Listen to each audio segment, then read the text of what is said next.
Recording. Okay. Hello, everyone. Welcome to Hardfire Media Liberal Conversations, a series of screen media programs we are doing to discuss current events and help us get through this unique time of unprecedented state exercise of power in certain areas.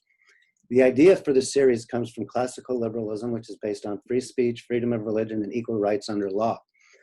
These discussions are available on our Hardfire YouTube channel, where we've made around 35 shows at the Brick Arts Media House downtown, but that's locked down now. The employees can work there, but their customers cannot.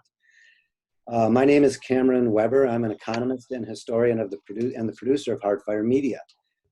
This will be our 8th or 9th discussion. Today, 6 p.m. New York, coronavirus time. Today's topic, trade with China in light of COVID-19. Now, this is something that Ron Lichtman and I had done before at the studio, talking about balance of trade and the US dollar as,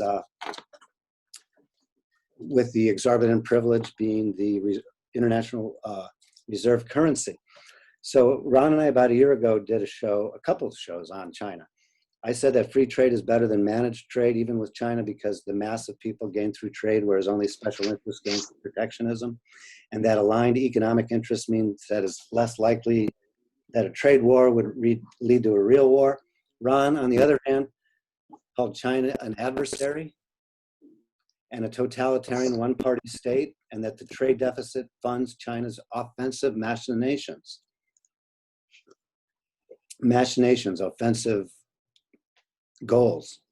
I think I am correct in saying as well that Ron believes the US government should pick and choose what things, if any, get imported into the USA from China. So now we'll introduce everyone. Why don't we start with Greg in the upper left-hand corner. Tell us why you're interested in this topic and that, yeah. Hi, Cameron. Yeah, Greg here in Melbourne, Australia. Have an interest in this sort of stuff because it's starting to impact Australia in a similar way that it's impacting the US. So it'd be interesting to see whether the issues are the same or what the viewpoints are. Yeah. It's become quite controversial in the last couple of months. So I'm interested to hear your views and perhaps give you a little bit of an insight on what people are thinking here. Yeah, and Greg is a retired international business executive. We met overseas in the Central Asia. Next, we'll have Francisco Aldape, Dr. Aldape. Welcome to the show. Thank you. Thanks, Cameron, for hosting this and all the other participants. I'm also interested in learning more about the implications of how the international trade relations between the U.S. and China and other countries will be seems to have developing in a different way in the next couple of years. So it's a very relevant topic for many reasons, and I look forward to our conversation. Yeah, and thank you, Francisco. Next, we've got Ron Lichtman. We met when Ron was the chairman or president of the Manhattan Libertarian Party. And you can see Ron's got libertarian light behind him. And so Ron, tell us who you are and why you're interested. Thank you. Cameron, good evening, and thanks for engineering this production to get us back together. Yeah.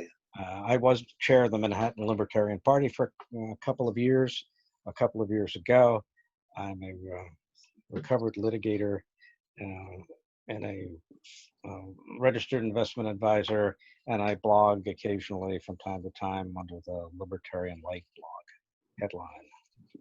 And yeah. I think you've largely, but perhaps not precisely, accurately captured my views from a couple of years ago or last year when we talked about this before. Yeah, yeah. Ron's very interested in trade with China and is serious about it. So let's get to it. So this is from The Economist magazine. Is China winning? The geopolitical consequences of COVID-19. So immediately the Economist magazine starts dividing the world into us versus them. And so I guess the first thing I want to address is this point about China being an adversary, which Ron believes so. Maybe I'm just naive in my ivory tower. Is a real war, so my question to pose is a real war with China inevitable? Does China want to become an imperialist superpower so much that war is inevitable with the USA? Which, by the way, I also think the US might be already an imperialist superpower because we've got more than 1,000 troops in over 20 countries. So open discussion, is China an adversary? Is war inevitable? Well, I suppose I'll take the bait. I don't know that hot war is inevitable. I think that's up to China. Uh-huh. I was sort of gratified to read in the last May issue of the Atlantic magazine an article by H.R. McMaster, who set forth the thesis of, and with some description of his experience as, I believe he was the National Security Advisor and then perhaps Chief of Staff for Trump for a while, on a visit to China. And his assessment of the Chinese Communist parties, which is the Chinese government's objective, is to expand its influence and create a sphere of influence around the world in essentially a mercantilist model, going back to what they perceived to be the halcyon days of the Ming Dynasty or the Han Dynasty. Yeah, the Han Dynasty, right. I'm not sure. Others, Cameron, you know Chinese history better than I do. When yeah, that was the first time China was united, was that Han Dynasty, when they were an empire to equal the Roman Empire.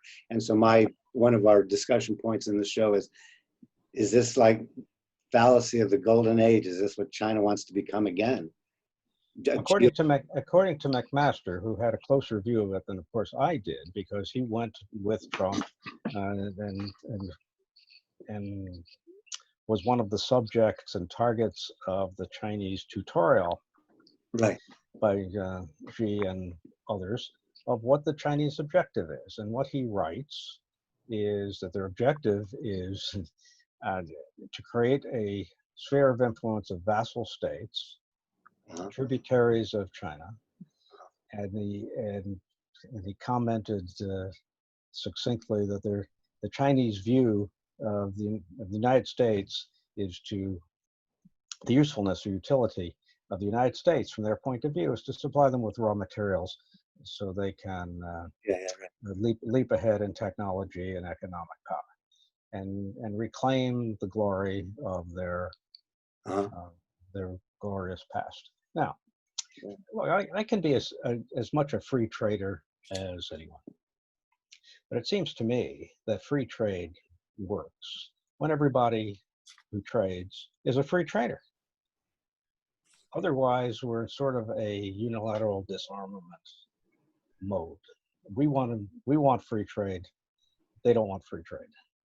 They lie, cheat, and steal. Yeah, but my point, Ron, is that we've never had free trade. The United States doesn't have free trade either.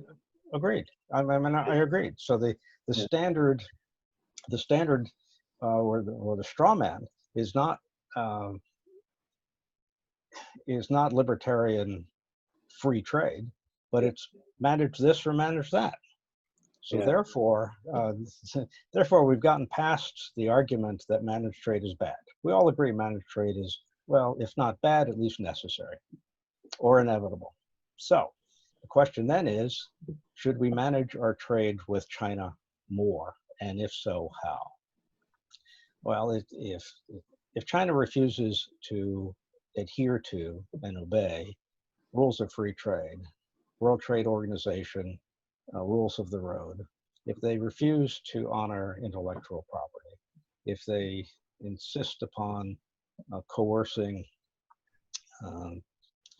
foreign investment by conditioning access to their markets to essentially extortion, then I think we have to face the point that we are dealing with an adversary whose objective is to promote their hegemony around the world, their influence around the world that is not Western classical thinking. They want to promote an authoritarian repressive regime to the benefit of an elite communist party governing class. Like we can decide whether we want to wage a hot war or a cold war with that, or whether we don't care. But I think that's the issue on the table. If we care about Western values, right. then we need to manage trade in a way that does not enrich the Chinese adversary that opposes Western values. That's my thesis. Okay, so let's follow up on Ron's thesis here. How do we manage trade? We can jump ahead to this point that I have in the script. A friend of mine who, a colleague, an ex-colleague, he's recently took the buyout. He was a tenured professor and took the buyout. I thought he was a free market economist, and then it turned out the last conference we had together, he was concerned about the trade deficit with China, as is Ron concerned about the trade deficit with China. And that's not my particular focus. No. Okay. Good. So even if we had a trade surplus with China, I would suggest that is strategically, geopolitically dangerous for the United States and the West. So what he wanted to do was tax Chinese imports. So let's hear from Ron. How would you do managed trade? And then let's get comments from Francisco and Greg on your proposal for managed trade. How would you do it? I would enforce vigorously the free trade and the WTO free trade rules and regulations that the Chinese have allegedly, ostensibly agreed to. I might be inclined to throw them out of the WTO. I might be inclined to embargo, not to pussyfoot around tariffs, but if we realize that Chinese access to Western markets is inherently fraudulent and theft, then we bar them from Western markets. So barring Huawei, for example, curtailing access by Chinese citizens and including students to Western universities where they have access to intelligence that they feed back to the Communist Party. All of those sorts of regulations would be on the table. I don't have a recipe for which ones I would do, and I don't have a dial that I can calibrate and scale them up or down, but those would be some of the measures I'd be looking at. Yeah. So let's hear from Greg. Greg, what do you think about Chinese hegemonic desires? Well, I think Ron summed up things really well in terms of what people in Australia are coming to a realization of. And it's interesting because, politics and economics happen at one level and the general population are going about their lives at another level. But it's become quite aware to ordinary people that China's changed and it's having a significant impact on Australia. And most of the issues that Ron mentioned there have become topics of conversations among ordinary people, which I think is interesting because ordinary people don't worry about this stuff too much until it affects them. But in your case, you're a huge economy working with another huge economy. We're a small economy working with a huge economy. So the scales are tipped a little bit in their favour, and we export a huge amount of iron ore and coal to China. And the minute Australia does anything to regulate or something you might disagree, we get a repercussion. Recently, for no reason at all, they decided our barley might be contaminated and therefore increased the tariff hugely to make it pretty much unviable, so that they would buy their barley from elsewhere. So we get this tit for tat happening all the time, but for the same reasons that I think that you've articulated, Ron, there, where the landscape's changed and they're trying to gain the upper hand, and everyone's just starting to realise that, you know, there's a perhaps quite a sinister agenda there. And for a country like Australia, it's quite significant because you know, we're a population of 25 million dealing with an economy of over 1 billion. Well, on the So I don't know what my point really is there, but I support what you're saying there, and the views that you just expressed, I think, have become quite commonplace in Australia. We couldn't articulate it as well, but people are starting to think along those lines, which is interesting. I congratulate your, what do you say, your common people or your normal people from focusing on that, because they're way ahead of our common people over here. Yeah, look, I think that's the case too. People in Australia are, I don't know for what reason, but a lot more in touch and interested in politics and economics than I think probably what the average American is. Maybe because we're a smaller place and things affect us more immediately, whereas, you know, your population to some degree insulate themselves from that and let other people worry about it. But here, things affect people quite directly, so they take more of an interest. Well, I think that the United States has lived under a fiction and a fallacy over several generations that those two oceans protect us and insulate us, but they don't. They haven't before. But then, of course, Australia doesn't have that advantage. You're very much geographically in China's sphere of influence. Yeah, exactly. Well, Francisco, what do you think? Adversary, managed trade? Well, I think that the, you know, I was just reading to start off my point of view.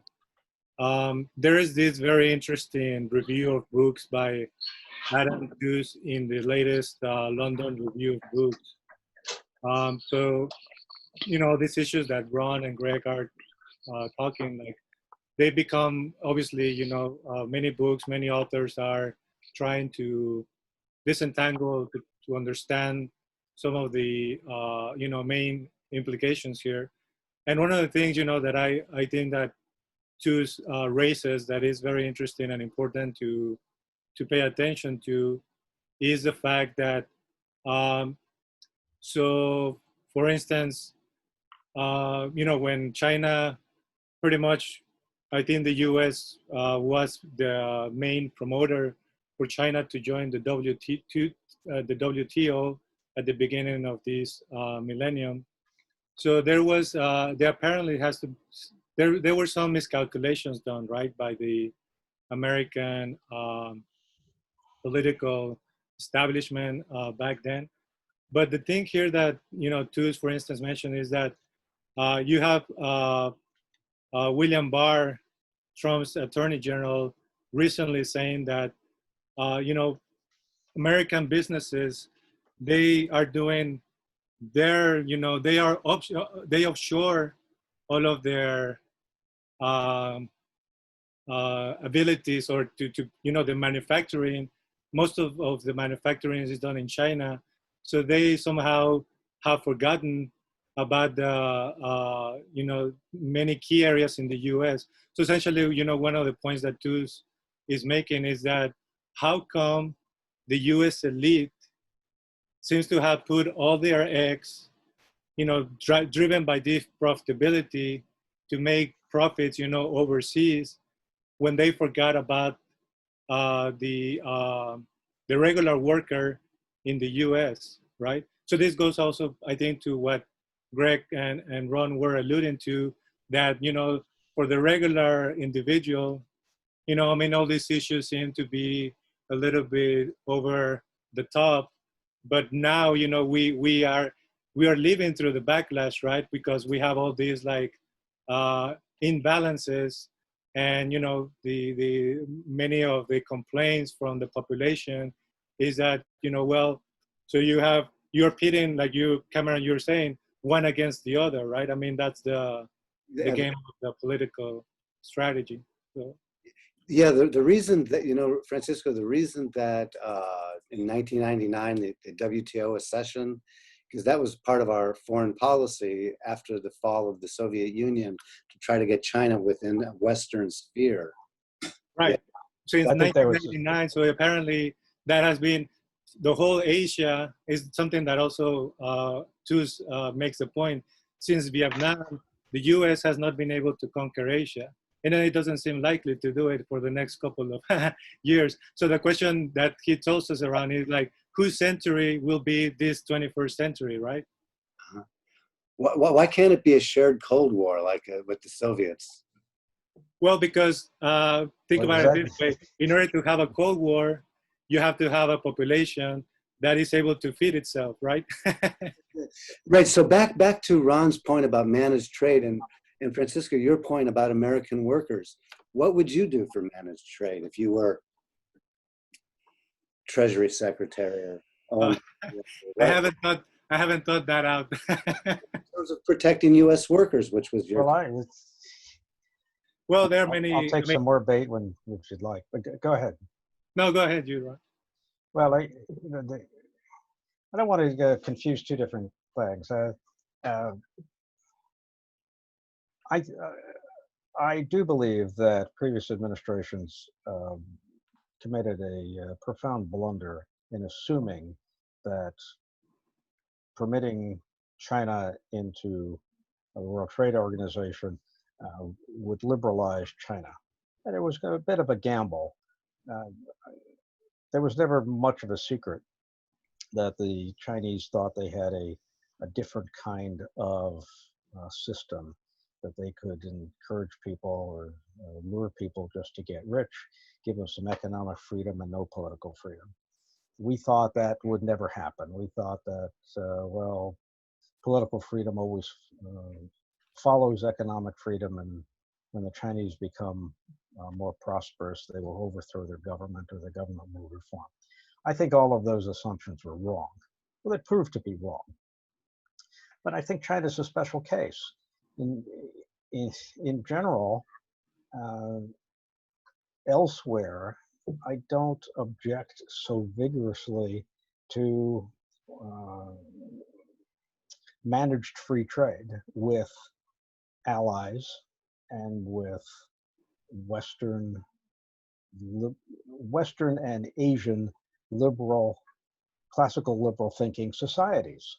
I think in those societies, free trade is on balance wholesome because all of the participants in those transactions get to buy what they want from the widest markets and get to sell what they have to sell in the widest markets. And then we all know all of the advantages of comparative advantage. I don't think any of those things are bad. I think what turns out to be strategically dangerous is trying to operate a free trade system with a non-free trader, with a mercantilist, expansionist, totalitarian state. So China, I think, is a rather a different case. Now, American workers are going to have to compete. They're going to have to compete with other Asian workers and South American workers and African workers and Eastern European workers. And nobody owes us a living. So we're going to have to be more technological. We're going to have to be more productive.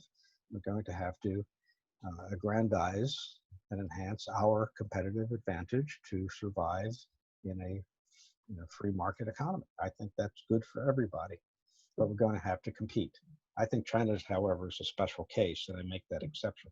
It's more like trading with the enemy. I yield the floor. Greg, managed trade. You expressed it. about China being an I adversary? think inevitably it's managed. I think inevitably it is managed trade, isn't it? I mean, at the end of the day, free trade's just a bit of a purist theory. In reality, whatever's happening, someone's pulling levers and doing politics in the background. That's what's certainly starting to happen here. And the Australian government recently did a pivot, right, towards China, or any kind of major policy change in terms of? Yeah, we banned the Huawei 5G equipment a couple of years ago. Yeah. And we got some compliments from your politicians saying that was a very strong move and they supported it. Now the British have done that as well. So the pivot here, I guess, has been we're not going to accept everything you do, China, and we're not going to be held to ransom just because of the amount of iron ore we supply to you. Uh-huh. And I think that sent a signal through, puts us in a slightly vulnerable position. I think our governments decide that's how things should be. So I agree with Ron. It's free trade, but with levers and things happening in the background. All right, so we've just got a few minutes left. We were talking in previous liberal conversations, we talked about corporatism, which is a danger when the state determines which corporations get funded and which ones don't. And so here's from today, where you have 3 days ago, Donald Trump says that TikTok has to leave the country. Now, Donald Trump says that Microsoft, we want you to invest in TikTok. So that's not managed trade. So what you're saying, Ron, is you want a little something more visible as opposed to just. Oh, well, I'd like something a little bit more sensible. And then you get certain. Let me give another example, which I think is a little bit more salient. Yeah. The United States government has funded the former Kodak company to manufacture drugs or components of pharmaceutical drugs that were apparently had been offshored and apparently, and I'm relying on, of course, what I read more than what I know, has apparently been monopolized by production in China. And so therefore, rather than perpetuate our dependence on China to export to us essential ingredients of pharmaceuticals, the government has sponsored Kodak to do that. I think that's in the national interest. I'm not sure TikTok is one way or the other, and I look with some askance at Trump's effort to try to get a commission for permitting Microsoft to buy TikTok. I'm not too warm with that. Right. Okay. So what we're saying then, I guess, I'm in the minority here, that Greg, Francisco, and Ron believe that we should have managed trade with China and that it's a potential adversary. Francisco believes that we need to look at American worker protections. Ron believes that that perhaps job creation should not be the central tenet of managed trade. Am I saying that correctly?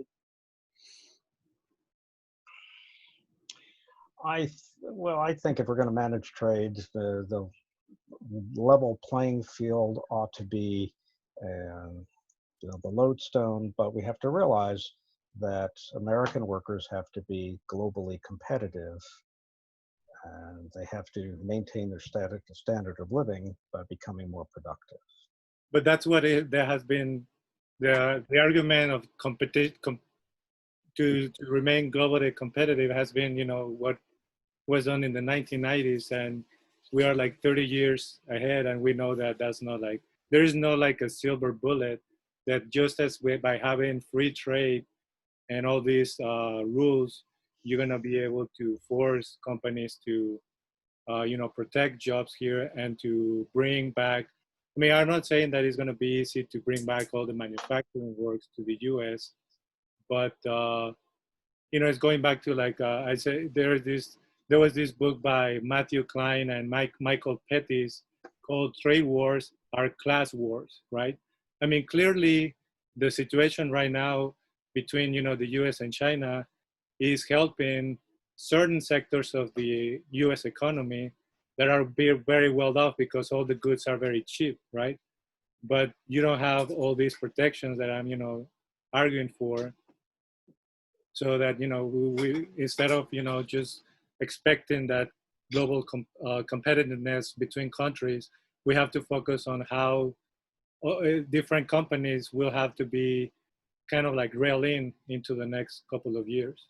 Okay, I'll tell you what, let's, we're obviously not going to do this, finish this, come to an agreement. Why don't we all think about how should we manage trade with China? And then the next time we get together, we'll put our heads together and say, how should we manage trade with China? Is that an agreement, Greg? We'll do that in a couple of weeks. Greg, you want to think about that? Sounds good. Yeah, so how do 3 out of 4 of us want to manage trade? I think it's a slippery slope. Yeah, no, that sounds good to me. Sorry, I think I locked up here a little bit. Yeah, so let's plan on in 2 weeks' time, we'll talk about how we're going to manage trade with China if we're all concerned about China being an adversary in the geopolitical sphere. All right? Okay, so thank you for ideas. We're trying to keep these short enough so we can put them back on a regular schedule at the TV, at the cable TV, but that's all in play too. Okay, so thank you. And we'll see you next time. Thanks, Cameron. Thanks, Good to guys. be See with ya. you. See you next time on Hardfire Media Liberal Discussions.